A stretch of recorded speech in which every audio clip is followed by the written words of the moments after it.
সাতদিনীয়া কাৰ্যসূচীৰে মঙলবাৰৰ পৰা মাজুলীৰ বাঘৰ গাঁৱৰ অখণ্ড ভাগৱত পাঠ অনুষ্ঠান। বিশ্ব শান্তি সম্প্ৰীতি আৰু জনসাধাৰণৰ কল্যাণাৰ্থে সাতদিনীয়া কাৰ্যসূচীৰে মঙলবাৰৰ পৰা মাজুলীৰ বাঘৰ গাঁৱৰ নামঘৰত অনুষ্ঠিত হৈছে অখণ্ড ভাগৱত পাঠ অনুষ্ঠান। বৃক্ষৰোপণ, শ্বহীদ তৰ্পণ, ধৰ্মধ্বজা উত্তোলনৰ পাছত ভোগপুৰ সত্ৰৰ সত্ৰাধিকাৰ দত্তদেৱ গোস্বামীয়ে ভাগৱত পাঠ কাৰ্যসূচীৰ শুভাৰম্ভ কৰে।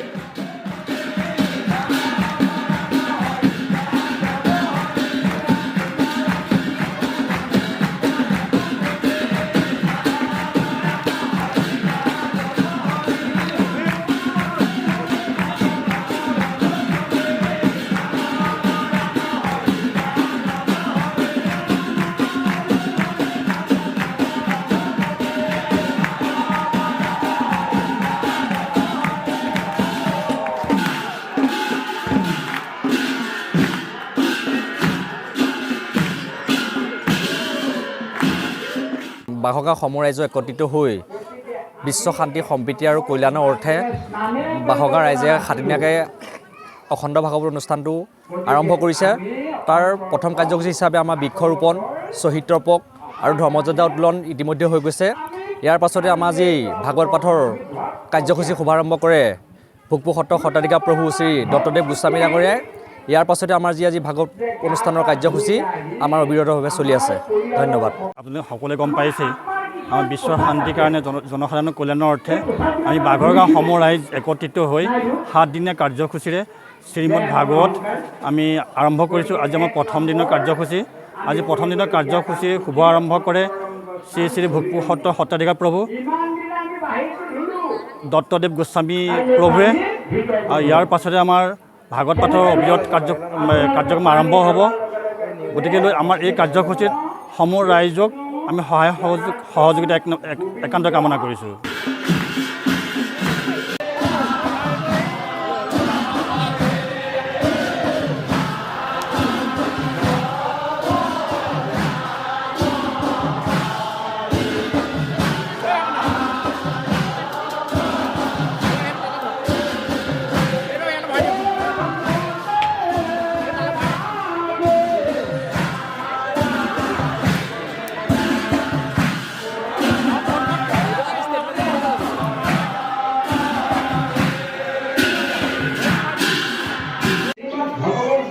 Report democratic Assam.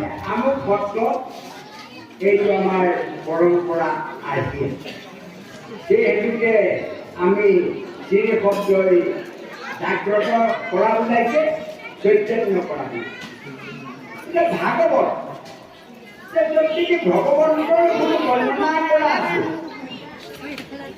আৰু যেতিয়া ভগৱন্তৰ লক্ষিত ধাৰণলৈ প্ৰতিনিধি হিচাপে ভাগৱত শাস্ত্ৰ ৰাখিব।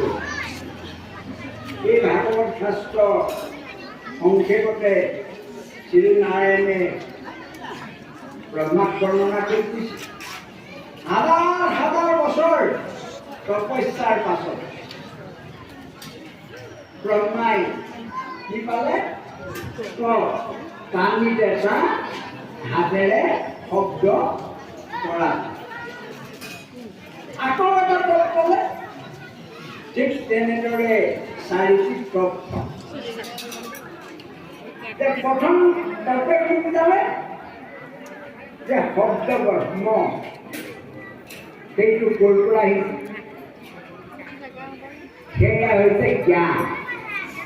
জ্ঞানৰ পিছত দ্বিতীয়টো শব্দ পালে বিজ্ঞান। বিজ্ঞানৰ পিছত কি পালে? তদংগ। তদংগৰ পাছত কি পালে? ৰসায়ন।